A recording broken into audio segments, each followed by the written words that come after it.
Happy Thursday, everyone. Welcome to our fourth day of the 2021 virtual conference. I'm Rachel Altum, the online community manager for the Gypsy Nurse, and I'm here with Steve Curtin, the CEO of the Gypsy Nurse. Hello, Steve. Good morning. Good morning, Rachel. It's been quite a week, day 4 of the conference, and we've got some great stuff planned for today. So I'm excited to get going.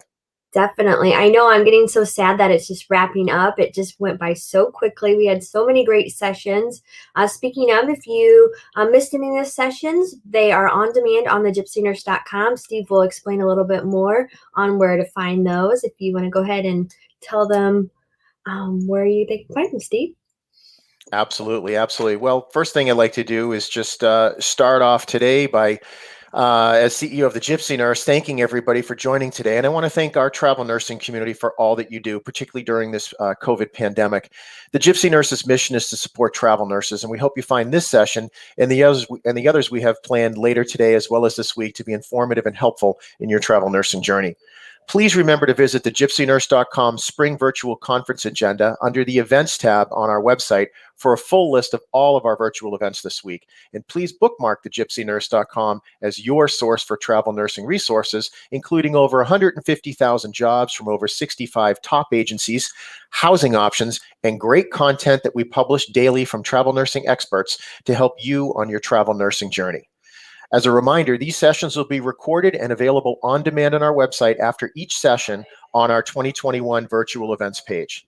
The Gypsy Nurse is the #1 destination for travel nurses, and we thank all of your travel nurses, or all of our travel nurses, for the support of our community. I would also like to thank Rose, Brittany, and Jean from Travel Nurse Across America for today's session on how to pick the best agency and recruiter, and Nurses 24/7 for their sponsorship of today's events. So Rachel, back to you. Yeah, definitely. And we have some giveaways too going on if you don't already know. I'm just going to show you how you can win some goodies. So the first one that you'll want to check out, if you register on the gypsynurse.com, become a member, we have tons and tons of great benefits. You come here, you just click login/join and fill that out, and you'll be registered to win a $100 Amazon gift card. Now, for a second chance to win that Amazon gift card, you can register for the event. And by doing so, coming to the events tab, like Steve said, to the Spring 21 virtual conference. And like he was saying, you can watch these all on demand. You just click on whatever tab that you prefer. You can see any of the upcoming sessions like we have today. We have Megan and Ty, their Gypsy Nurse mentors. They're going to be speaking about the minimalistic lifestyle, which we kind of touched on last night with the RV life. We have Paula Roos, another Gypsy Nurse mentor, talking about leaving the bedside. So a lot of great sessions coming up. Here is where you can register to win that Amazon gift card. So if you register for the gypsynurse.com and the conference, then you have 2 entries. So be sure to go on there and register. For today's session, if you comment, interact, we will also, in a separate $100 Amazon gift card giveaway, you'll be entered to win that too. So, if you interact in the 3 sessions today, you'll be entered 3 times. So, and I believe that Nurses 24/7, our sponsor, is sponsoring some gifts as well. Correct, Rachel? We'll have to check with them, but they'll be on later today. They'll have one of their recruiters joining us, so we'll see them later.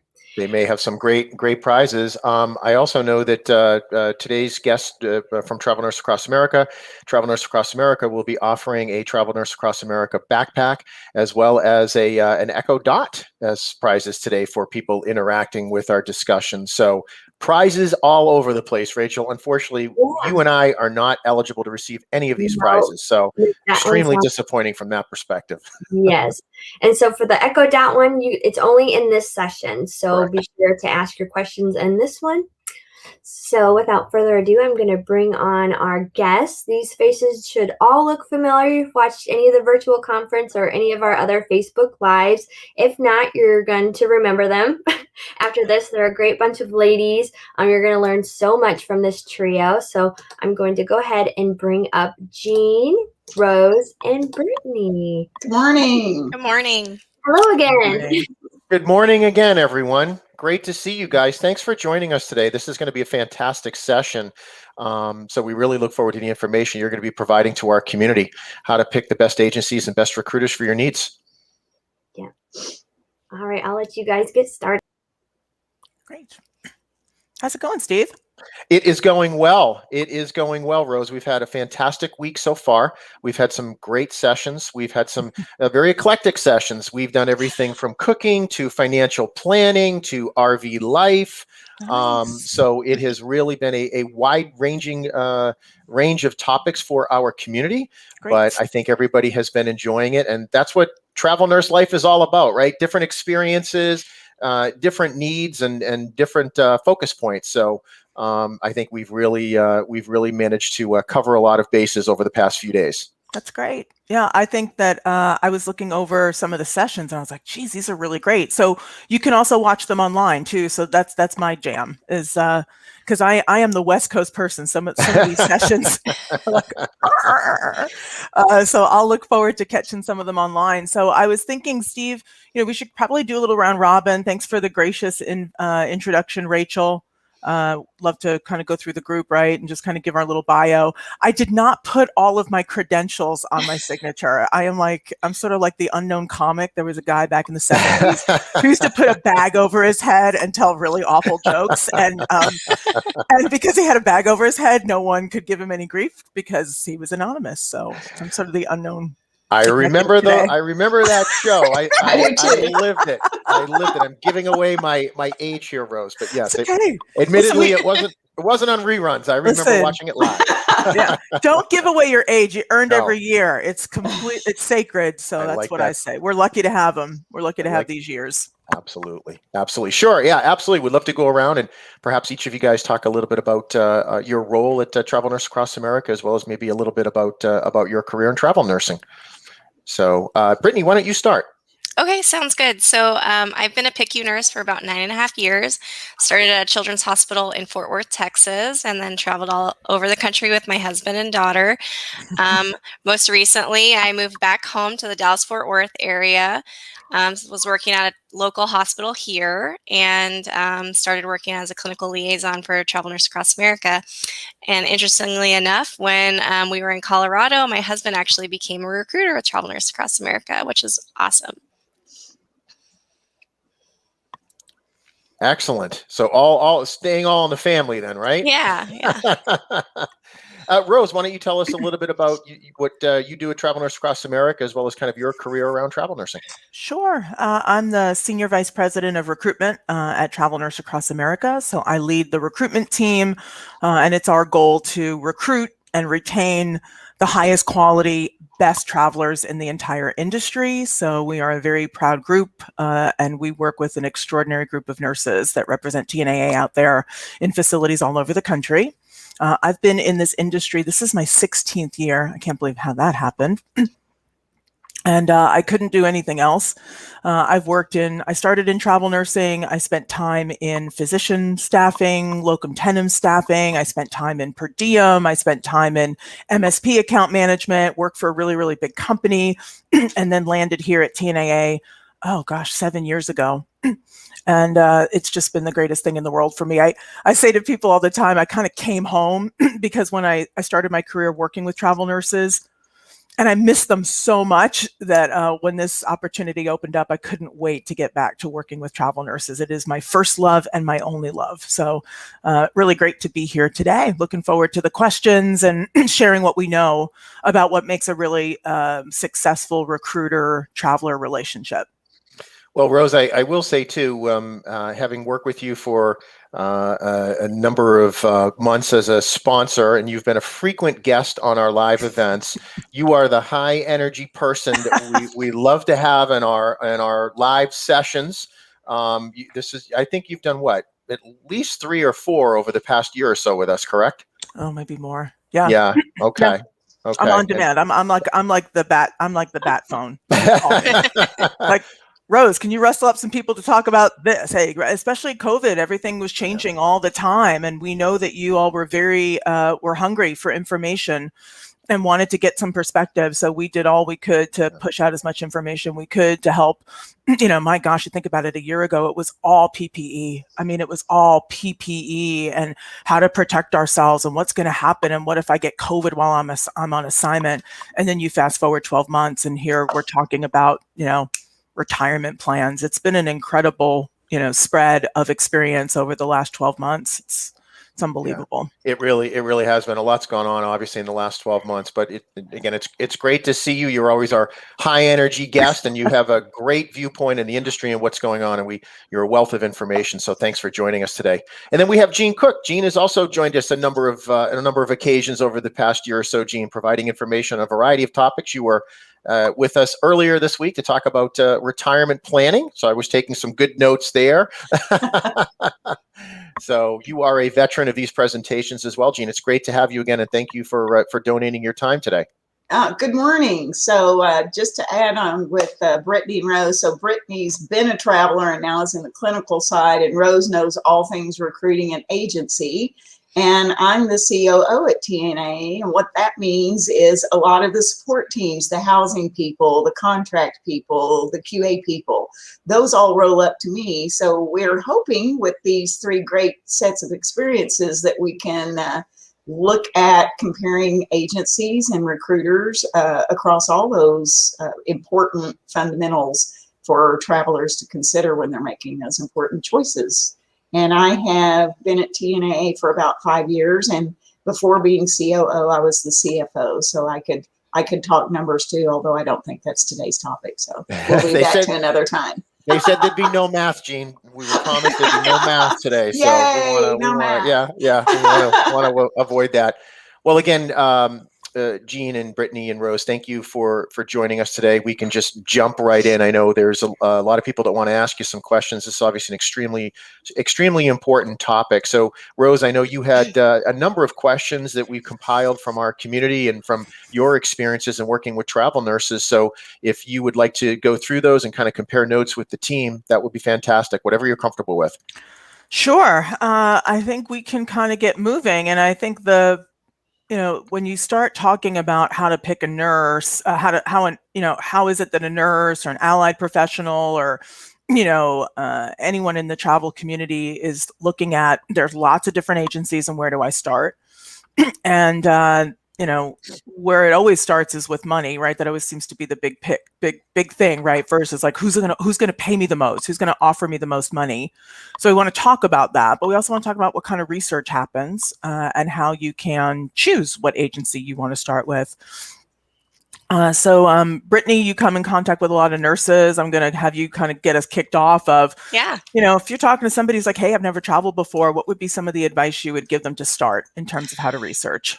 So definitely, figure out what your motive is for traveling. Is it to make the big bucks? Are you looking to build your resume? So is it location that you're interested in? And once you kind of figure out what it is that you're looking for, then you can kind of narrow down more on the agencies, because every agency offers something slightly different, and you really got to pair that with your needs. So like for myself, I was traveling with my family, so benefits were really important, as well as the relationship that I formed with my agency and my recruiter, because I felt like, if I'm going to leave my staff job to go across the country, I want someone that I feel like has my best interest and my family's best interest in mind, and isn't just trying to push me to whatever hospital is gonna, make them the most money. I want to have a say, and so for me, that's what I looked for. Great. But everyone's different. I think that's so important, right? Is to understand what your goals are, Mm-hmm. and then what's your number one goal, right? Because there's so many times where people start in travel and they're like, okay, listen to this, guys. This is what recruiters have to deal with. I want to go to Hawaii. I want to work day shift only. I need 3 weeks off for my sister's wedding, and I don't want to float. And So there's also, when you're figuring out what you want, it's prioritizing what's most important and what comes first to the list, because sometimes you can't get everything. So folks, anyone who's out there, we need some questions. Like I don't like being alone. I'm a massive extrovert. So for those of you who have questions, thoughts, tell us if we're on the right track. Tell us if you disagree. We'd love to get some responses to where we are. And then we have that giveaway, right? The backpack with the dot. So we'll bribe you to participate. Yes. The TNAA backpack is awesome. I wish I could. I'm like you, Steve. I'm a little jealous that I'm not allowed to have Not eligible. I'm not eligible. I have one, and it is really nice. They are nice. See? Yeah, we've got some good gifts. So I like what you're saying too about knowing what's important and having your priorities straight. And then there's, there are different areas where you can do research. I mean, when I started in this industry 15 years ago, there wasn't a Gypsy nurse, there wasn't Blue Pipes, there wasn't Travel Nursing Central, there wasn't Google reviews.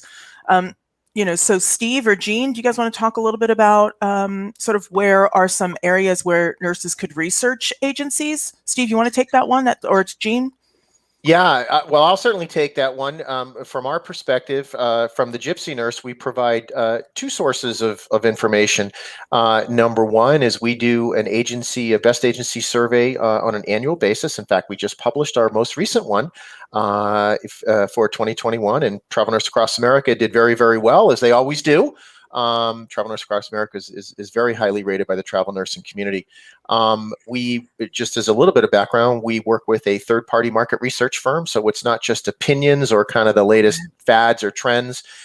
This is we spent a significant amount of money to work with an independent third-party market research firm, and we went out to our entire community, which is over 450,000 nurses strong, and got thousands of survey responses. So that's more the annual survey. And again, those results are published on the gypsynurse.com. We also have a sister site, which we just recently announced, and that is called Travel Nursing Central.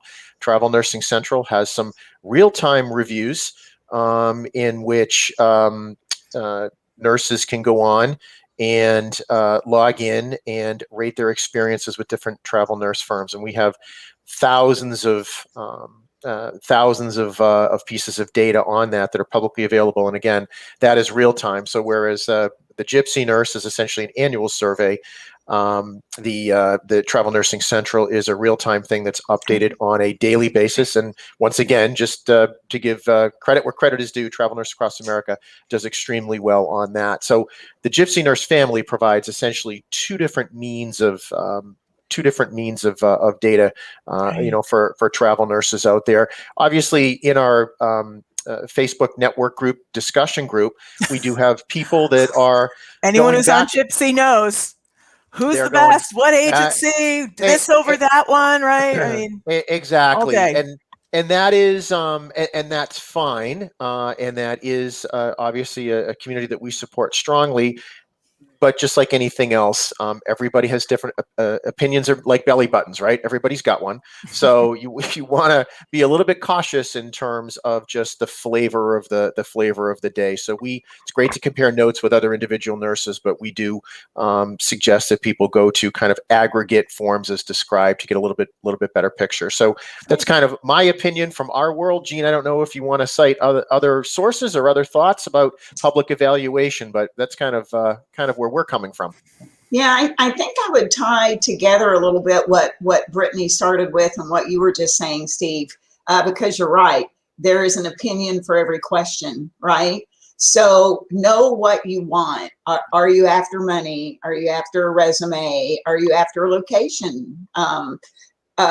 Is it important to you that your agency provide a high level of service, or would you rather do it all yourself? Because the agencies are different and all those business models are okay. Each agency has found a business model they think works best and that they support. And that business model and how they provide service is where you will match yourself up.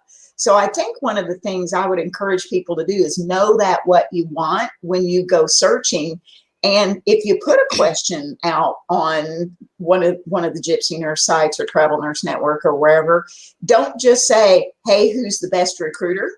Or, hey, who's the best agency? You might say, I'm looking for high service. Which agency? Right. I'm looking just for bucks. I'm willing to do everything myself. Which agency? Make your question maybe to get your feedback to your research a little more pointed to what you're looking for. Great. Yep. We've got some comments coming in, guys. I'll feed them over to you. There's some questions and some comments. So, Rose, I think you shook some people up. They've had their second cup of coffee and they're what I do, Steve. That's what I do. I like it. All right. So there was a comment saying such good info. Thank you guys very much. So again, appreciate your coming on and lending your expertise. This is a specific question, and this is really just more towards Travel Nurse Across America, but perhaps it speaks to a little bit about opportunities. Do you work with hospice companies? So maybe you guys can talk a little bit about that relative to travel nursing and hospice assignments, and kind of not only what TNAA does with hospice assignments, but also to, generally speaking, those types of assignments in the industry, how they become available. Right. I'll take it. Patricia, oh my gosh. Hospice. Oh God. God bless you. Hospice nurses. Yeah.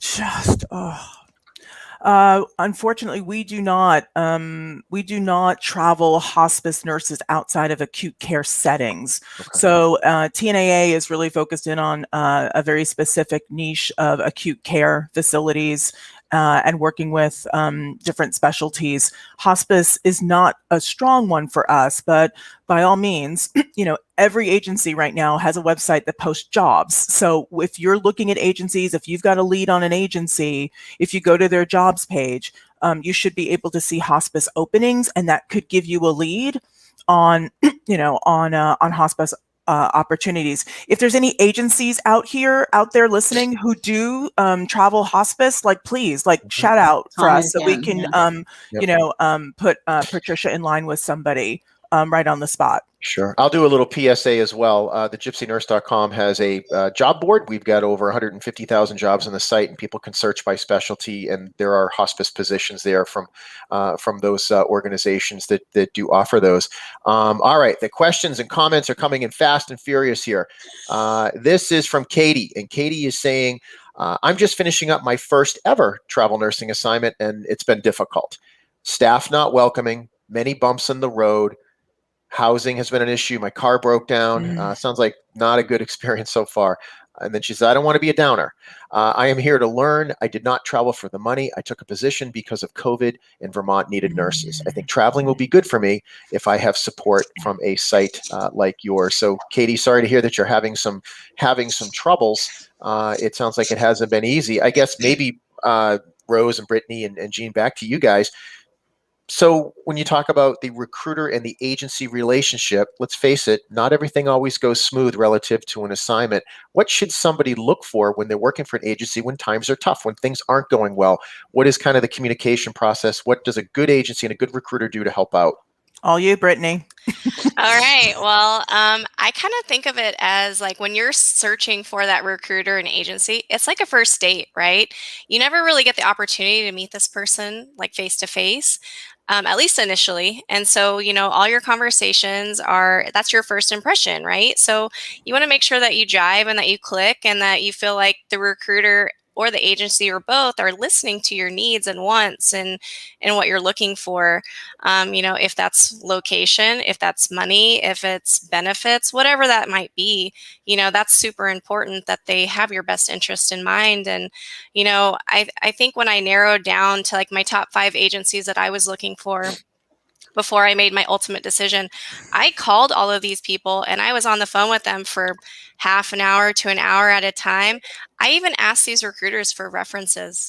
I wanted to talk to other nurses that they had worked for, and hear from those nurses yes, is this recruiter good? Are they, doing what I'm wanting? Or what's the relationship like? And, not everyone's going to jive and click, and, you kind of realize that, but when you find that good match, you're like, all right, this is working. So then you kind of proceed on from that point.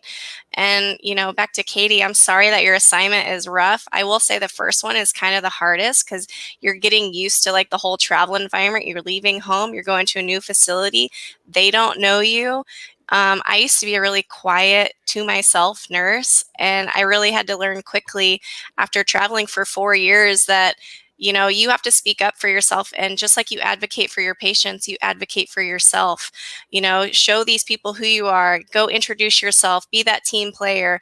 Sometimes staff nurses can be mean because they're like, oh, this traveler is coming in here, they're making all this money, not realizing that, the facility is not having to pay benefits to us. So they're able to have lower overhead, less, liability with us because our agency covers all of that. So really there's this misconception about travelers, but you just have to have a great attitude and kind of let it roll off. Don't even worry about it. Y'all have anything to add to that? Yeah, I think she's right. I think the things you learn on your first assignment just prepare you for the rest. But it also sounds like you just had logistical problems that didn't necessarily have to do at the bedside. So it's important. A lot of agencies, because agencies are looking for different nurses. Some agencies want money-driven nurses. They don't, they're kind of like low, they're like, they don't want to hold hand. They don't want nurses who want their hands held, and that's their jam. TNAA, we're a different agency that's other agencies like us, where we provide a very comprehensive benefits package, like a housing department, who helps with all the logistics to help you get to where you need to be. We have a clinical team, which Brittany is part of, where we have a fully staffed clinical team. So you're able to talk nurse to nurse when it comes to any issue that's happening at your hospital that has to do with patient care, right? Basically being your advocate and having your back to help you understand how the learning curve is when you're a traveler. So those types of things are not everybody has them, but they can really help. There's also agencies out there that have EAP programs like we do. There's agencies out there that have a corporate chaplain like we do, because we know that it can be really lonely out there. You're going somewhere you've never been before. You don't have a lot of friends. You're just learning this all. So it's important for you to understand, because you don't know you're going to need this stuff until it happens. It's like all those insurance commercials. Insurance. It's like Chris Paul and the tree hitting his car or whatever. It's like, you don't know this is going to happen until it happens. So Katie, on behalf of all of us, I really admire you for leaving your comfort zone to going to Vermont to really assist in the COVID effort. That is something that the country owes you a great debt of gratitude, and that staff owes you a great debt of gratitude, and those patients are really lucky to have you. So thank you for your service. Absolutely. Well, we've got a question from Angel here. Angel says, this is a we see this oftentimes in our network discussion group. Angel asks, what are your feelings about nurses using multiple agencies at once? I would imagine there's kind of two perspectives on this. Great to get your perspective, guys, on this, because I can see it has its strengths and weaknesses. It does indeed. I mean, personally, I think, give yourself options. Not every agency is going to have every job, and that's kind of the reality of it. Now, if you're trying to have both companies submit you for the same job, now that's a no-no in the travel world, because to the hospital, it looks like, oh, like this nurse is having the same file submitted for the same position. Like they're just trying to kind of cheat the system in a way. So I would say, yes, if you want to work with multiple agencies, that's great, but be transparent and let your recruiter know that up on the front end so that there's no surprises. Just like, you want them to be open and honest with you, you should do the same to them and have that communication. And, with the submitting stuff, just make sure that you're submitting to one place with one company and a different one with another, not the same submission for both. Yeah, know where your file is going. Mm-hmm. Know where your file is going, because there is a practice in the industry called blind submitting, where they get your resume and they just send you everywhere and you don't even know. How many of you have gotten a call from a facility? You're like, I didn't even know I was submitted here. So just be very aware of who you're doing business with and who you're giving your information to and where they're sending it, because Brittany's right. It doesn't look good it looks like a lot of confusion. So be aware of where your file is going, right? Be aware of what your parameters are. I think that, in this day and age, people work with more than one agency. Be careful. Sometimes first-time travelers have a freaking spreadsheet, right? They've got a spreadsheet, they're comparing. I mean, it's like there's a certain point where it becomes overkill, and then it becomes way too many agencies. So work with as many agencies as you can keep track of. And then think to yourself, how many agencies do you really need? Because I would contend when I talk to nurses, it's like, oh, you're the 6th recruiter I've called. I'm thinking to myself, okay, what's with this nurse that she needs 6 recruiters to find her a job? Like, what's going on there? What are the expectations? Who are these agencies? What has she been told? Where are you in the process? So just really, I think the research is important, and just know where your file is going for sure, and be transparent and 100% honest. If you've got a recruiter who cops an attitude because you're working with another agency, that's not a good recruiter for you. So you have to understand that if somebody's going to make you feel guilty or they're going to cop an attitude with you, that may not be the recruiter. That tells you a lot about them. If you're completely open and honest, then that's a high level of professionalism that people will respect, and you'll get that honesty in return. I'm old-fashioned, I believe that. So those would be some things to keep in mind with multiple agencies. Great advice. And Steve, from my perspective, I think that's great. And, not every agency has every job, but many times many agencies will have the same job to that point. So there's that front end of it. But there's a back end too that you might want to consider. And it's still okay to have multiple agencies, but maybe just know what that might be doing to you. If you're in a 401k plan, the hopping around between agencies can make that more difficult. Not impossible, but it can make it more difficult. And it can also bounce around your benefits, the switching between benefit plans. It's a thing that takes some time. So just decide if that sort of administrative stuff you have to do for the switching around is worth the switching around. And it may very well be worth it, but just know that so that you have that in your factoids when you're making those decisions about moving around. And you'll also, at the end of the year, when you're doing your taxes, you're going to have all these multiple W-2s, and you might be getting taxes back from one and not. And so just know those sort of financially backside sort of little bit of complexity you're adding when you use multiple agencies, so that you can prepare for it, be ready for it, and minimize that pain. I knew Gina's COO, and somehow taxes and benefits and W-2s would come up as part of your conversation. So I can't help myself. It's also a lot of work on the nurse, like applying for all these different companies, everything you have to submit to get a file ready, to get like jobs sent to you. Like, it's crazy. Skills checklist, resume, work history, all your certs, everything, your licenses. It takes like days. Yeah. So it might be worth it, to Rose's point. All that work might be worth it for 2 or maybe 3 agencies. That's a whole lot to do for 6. Yeah. So you might just help yourself think about, do you really want to do all that? What's the benefit you're going to get out of it? We got a couple of comments along those lines. Sherry says, I'm on my 4th assignment with the same agency. So there's somebody that's sticking with one firm. And then Angel says, I've only ever used one, but so many people online speak about using multiple agencies. Sherry says, I'm on my 4th assignment with the same agency. My first assignment was in Maui last summer. There you go, right? I think Brittany, that was on your... Sweet. I'd be sticking with that agency too, girl. There you go. There you go. I think, did her job. Brittany, I think that was on your list when you met with us yesterday. She says, everything has been great so far, and why not, right? She's in Maui. What's not to like? And then she says, little props for us. She says, the Gypsy nurse has been so helpful with tips and hints. So thank you, Sherry. We appreciate that. Kimberly says, most agencies get the same web posts. I assume, most agencies get the same web posts for jobs unless they have inclusive, but I think she means exclusive contracts with certain hospitals. If you like your company, it's best to check with them about your interest. Loyalty can pay off. So there's somebody that's talking about loyalty and finding the right fit for them, which is great. T. Nicole says, "Good morning. I've been a nurse for 3 years. I'm also a surgical tech.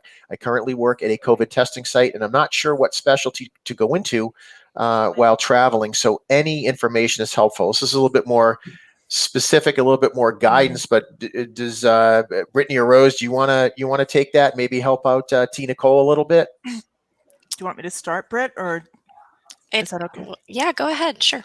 I can start a little bit. You're going to see rate differences, right, between the surge tech rate typically and a NICU rate when it comes to travel contracts. I would say that NICU is a seasonal, meaning that there's certain times of the year where the NICU needs rise, and there's other times of the year where the NICU needs are low. So that NICU nurses, depending on the season, have to be extremely flexible in terms of where it is that they want to go. And sometimes those places that you never imagined you would, never in a million years would you have said, gee, I want to take a travel contract in Puyallup, Washington. Some of those turn out to be the greatest assignments ever. So I think that's important to know. That's my knowledge of just how the seasonality works with specialty. Brittany, what do you want to add to that? So as far as like traveling needs, I would say, especially with the COVID pandemic, like ICU nurses have been in high demand because, I mean, why not? They're the experts, and the hospitals can use these nurses pretty much anywhere in the hospital. So that's why we found recently that they're like staffing their entire hospital with ICU nurses, which isn't ideal, but that's a great specialty because it's always in high demand.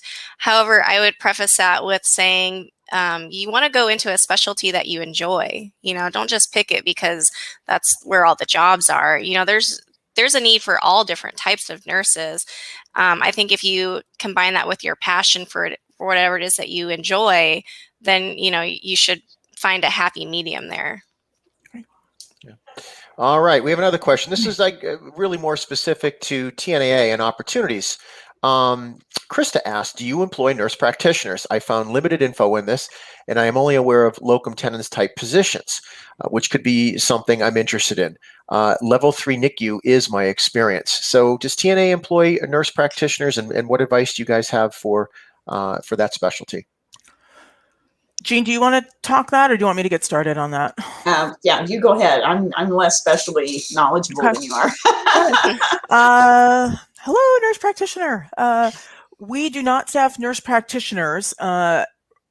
You are going to, in my experience, you are going to find that nurse practitioners are going to fall in with a primary care sort of physician-esque type agency, and that has to do with malpractice. So that has to do with personal liability insurance and just how the policies work and what types of clinicians are covered on what types of policies. So that's where you may be like, well, how come I'm not a traditional travel nurse? Because most agencies don't have insurance carriers that would cover nurse practitioners. So that's where that lands. There may be some agencies out there that have those openings, but not TNAA. I can piggyback off that and say we are working with some nurse practitioners, but as bedside nurses. So like they have to have recent bedside experience, and we're using them as RNs versus their NP. Terrific, thanks. Yeah, right. and what I've seen a question that flew by a while ago about geography. So to me, it's like specialty, geography. This gets back to knowing what you want. So there was a comment about have a recruiter that's in your same time zone. So there are boutique type agencies and there are national agencies, and boutique agencies can be specialty oriented.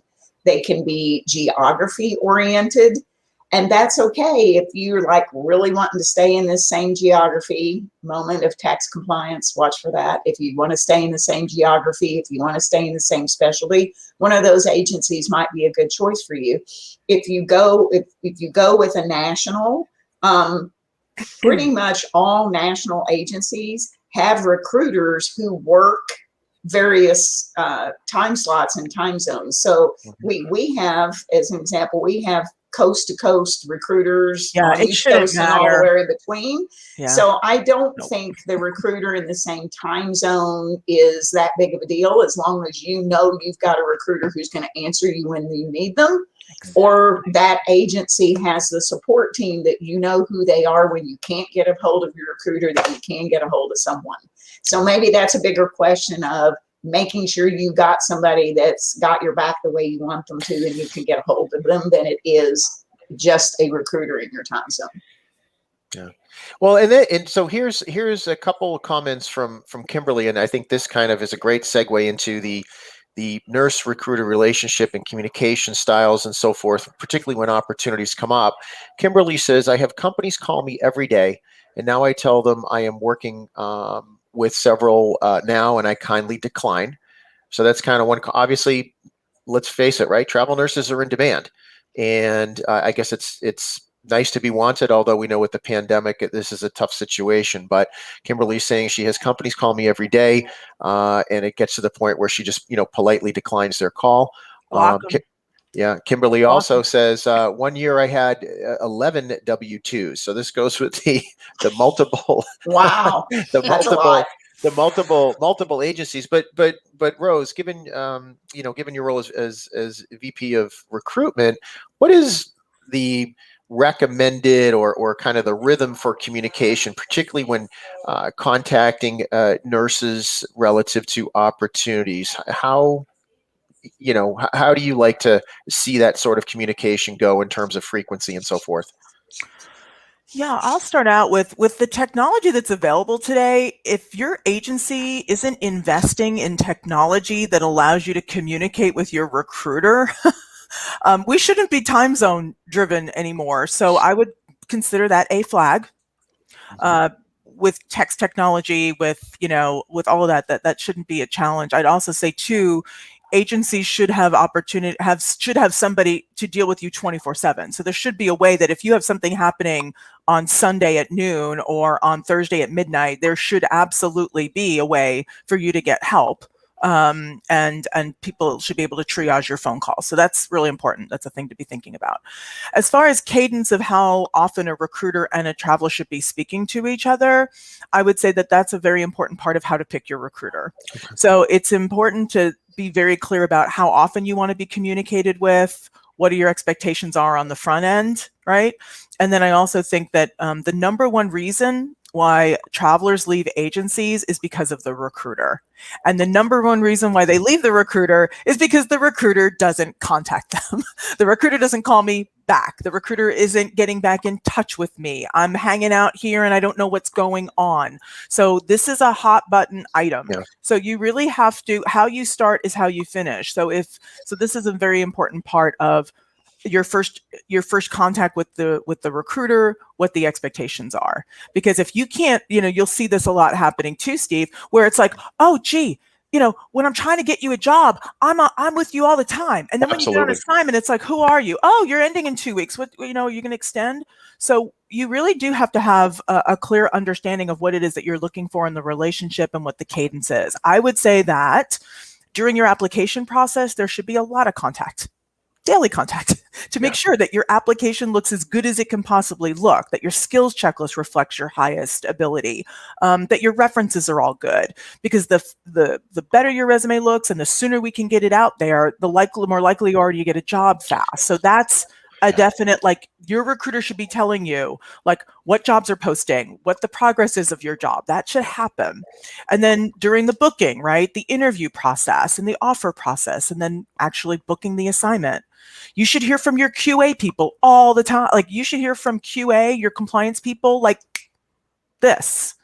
And then when you're on assignment, there should be a rollout of how often you talk to your nurse on assignment. If your recruiter isn't calling you, that doesn't feel good. So some recruiters have a cadence of once a week, some do every 2 weeks, some are more often, but I think it's important to know what's happening with your nurse if you want to retain them. But remember, at TNAA, we call this marriage material, right? We're looking to we want marriage material. So that's the kind of nurse, that's the kind of relationship that turns us on. That's why recruiters come and work for us, because they want that kind of connection. Other agencies, that's not their value system. That's not how they're wired. So they're not going to be as intent on it. So those would be that's my 2 cents around communication. I think it's important.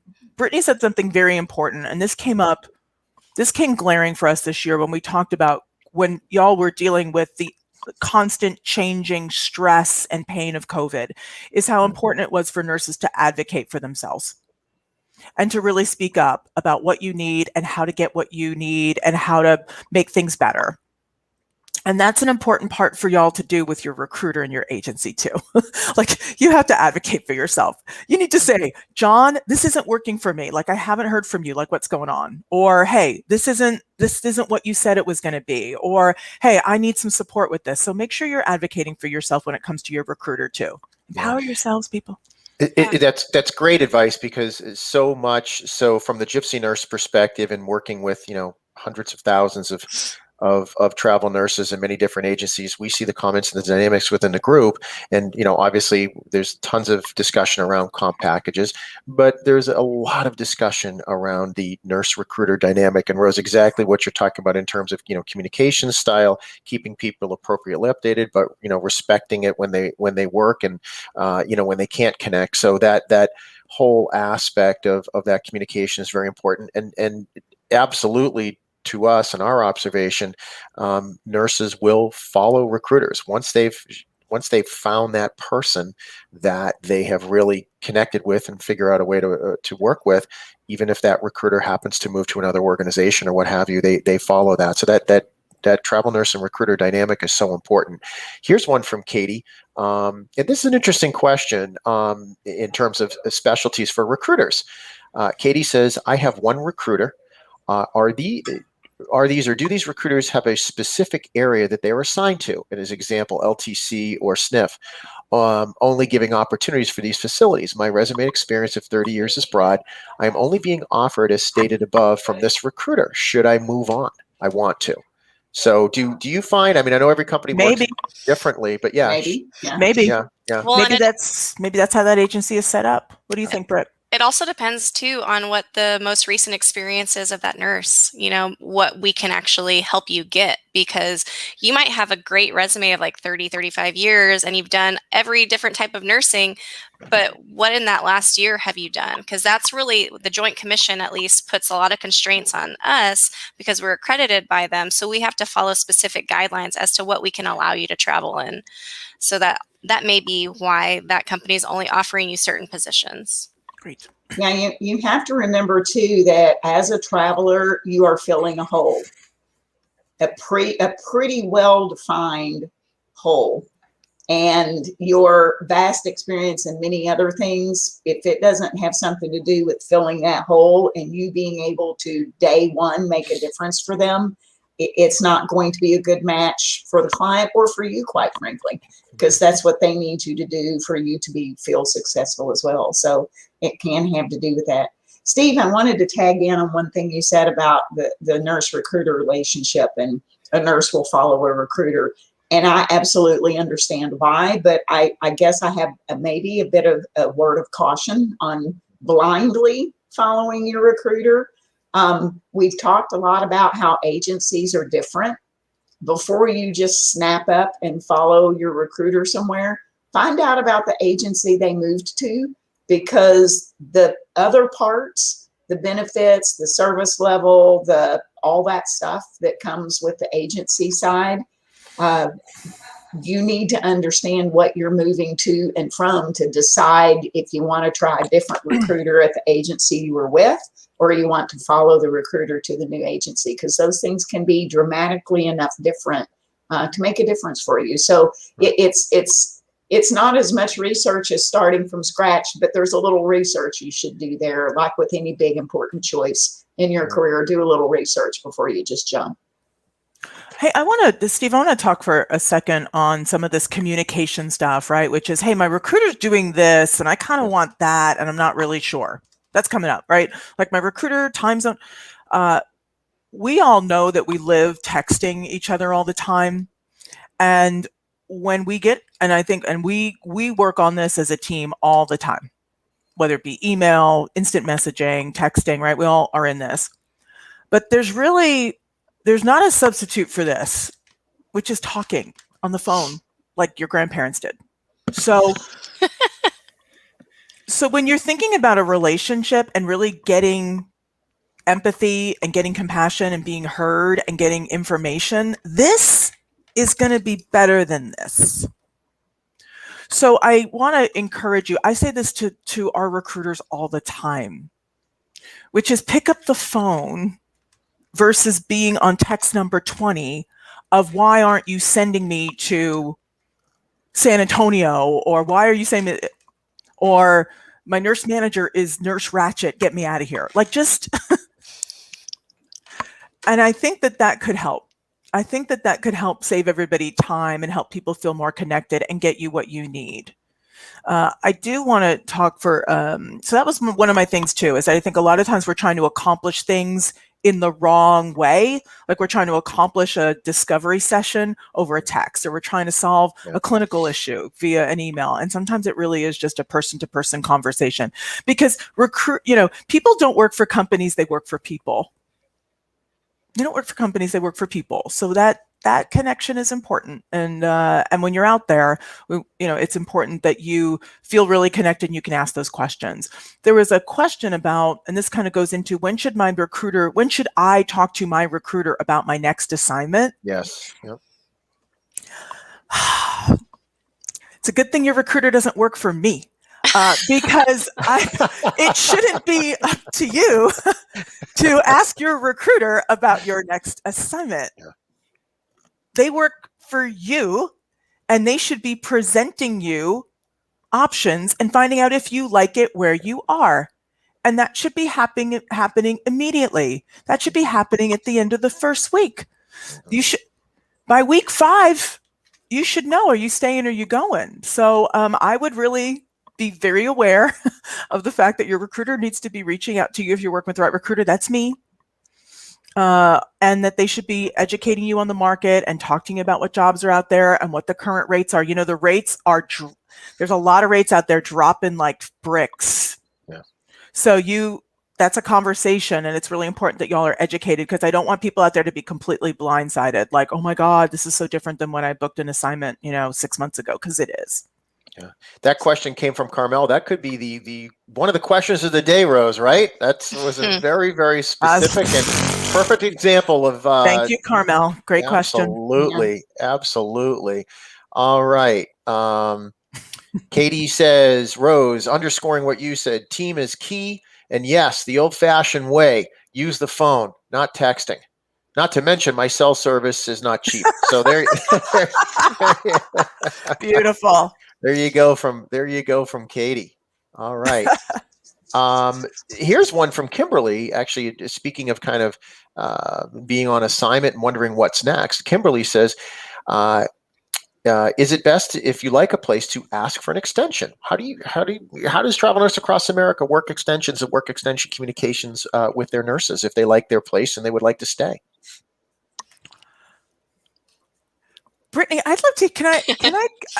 I'm going to play with Brittany a little bit. Okay. Brittany, what made you want to extend somewhere? What were the things that that made you want to stay somewhere? And how did you like to get your extensions sorted out? So for me, it was like, do I like the facility? Do they treat me well as a traveler? Like, do I feel like I'm part of the team, or am I kind of like treated like, oh, I get the worst assignments? Like they're kind of nasty to me, So if it was a place that I was like, wow, they treat me very well here. I like the location. I have housing squared away. I would get that locked up immediately. And personally, I would go to the manager myself and be like, I love it here. How do we, keep my make an extension happen? And then I would take that information back to my recruiter. Because usually, it's better if the nurse that's in the facility can get that information and come back, because then all the manager has to do is send it to their HR, and they're like right over to the agency. So it's a lot smoother than going to your recruiter and being like, hey, I want to extend, which is totally perfect. I've done that too. But I found it to be easier to go to the manager, because then they know you. You're not just another traveler.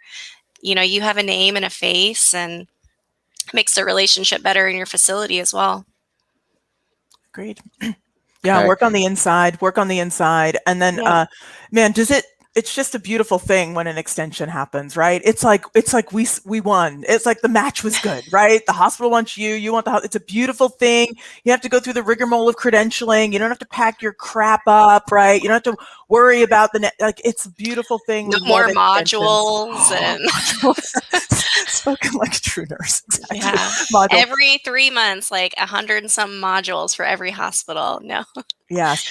There's I've kind of caused a ruckus because there's some people saying I left my assignment. I'm ending and I have no assignment lined up, or what the heck? Man. Yeah, I did the same. I was like, a chill went up my spine. I'm like, no, you should have known long before now. They should be telling you. You know how hard, how much it gives us a headache. How hard it is to recruit a good nurse. How many people are involved in getting you on assignment? How much money is spent to market to y'all? Like, geez Louise, that's like, we can't lose you guys. But but hence that's why someone has 11 freaking W-2s. Because these lackeys don't know how to follow up. Anyway, don't get me started. I'm going to be riled up today at work. You're getting all fired up. I was on the Gypsy call, and this is what I heard. That's an interesting. That gives me the thought of some of the questions you can ask when you're looking for your recruiter for your agency. Some agencies have on the job, you watch another recruiter for 3 days and you're turned loose. And some agencies have 6 weeks to 2 months or whatever it is of training before you hardly ever talk to a traveler. So one of the things you might ask, particularly if you're considering working with a newer recruiter, and guess what? Don't ever discount a newer recruiter because they don't have the experience, because they have the drive and they want this to work for you as bad as you do. So consider the personality, the agency, et cetera, but you might ask about their training so that you understand how prepared they are to help you. Well, that's a good segue into wrapping up the last few minutes here. We just have a few minutes left on the call. And first of all, this has been fantastic information. Obviously, the community is eating this up. We've had some great comments, some great questions, and lots of props for you guys in terms of providing expert information from an experience level that is really helpful. And that's what these sessions are all about.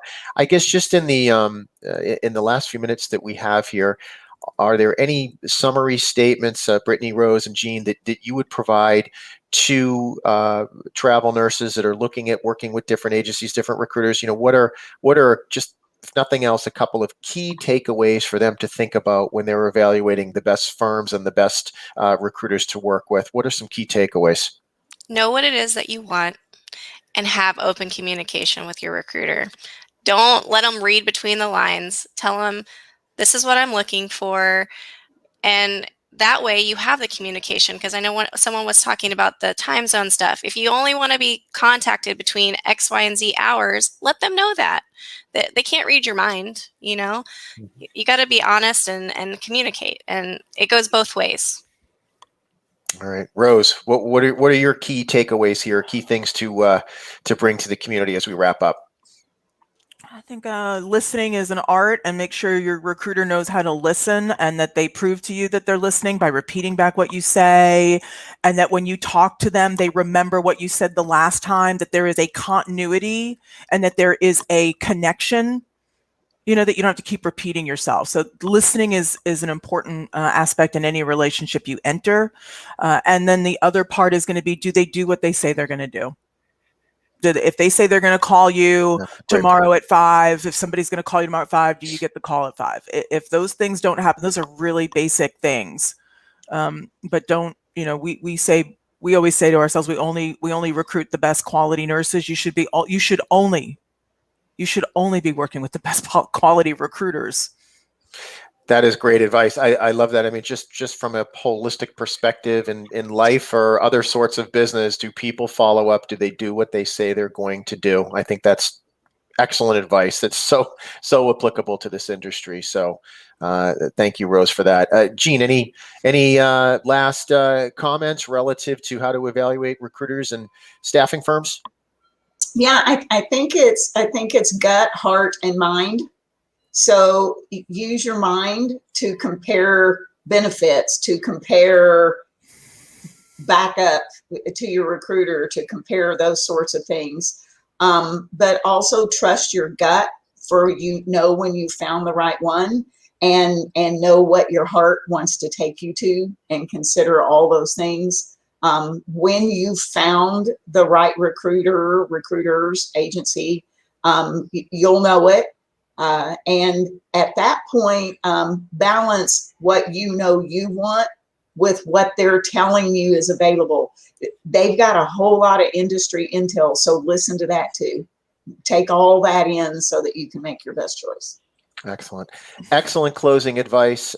Jean, Rose, and Brittany, thank you so much for donating your time today and providing some great information to the Gypsy Nurse, Travel Nurse community. This has been fantastic.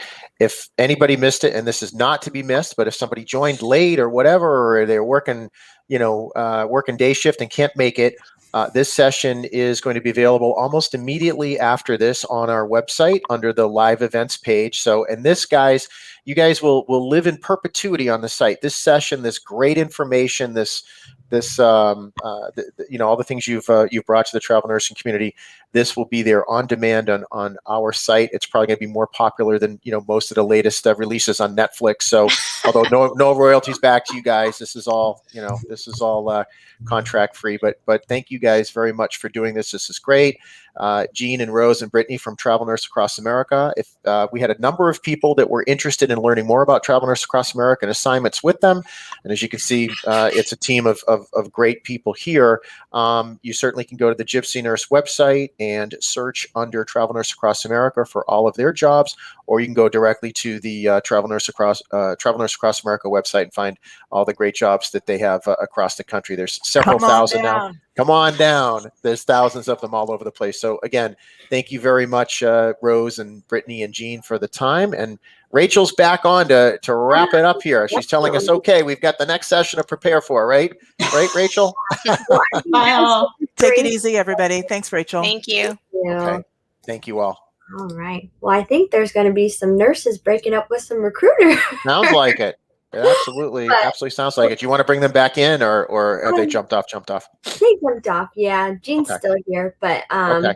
they jumped off. But yeah, I think a great takeaway is like they're working for you. So if they're not listening, they're not doing what you want, I think that's definitely the best advice you can take, and trusting your gut, so Great. And, yeah. No, we get some great, some really good comments. I was pleased for that. It definitely, that was a quick hour. It just kind of kept things moving, which is great. So, let me jump off this and I'll call you real quick through Teams. Yep. And then we also want to do a thank you to nurses, Nurses 24/7 for being the sponsor today. So thank you. Sorry, I'm got a tickle in my throat. So thank you all for joining us. We'll see you later at 1 p.m. Eastern.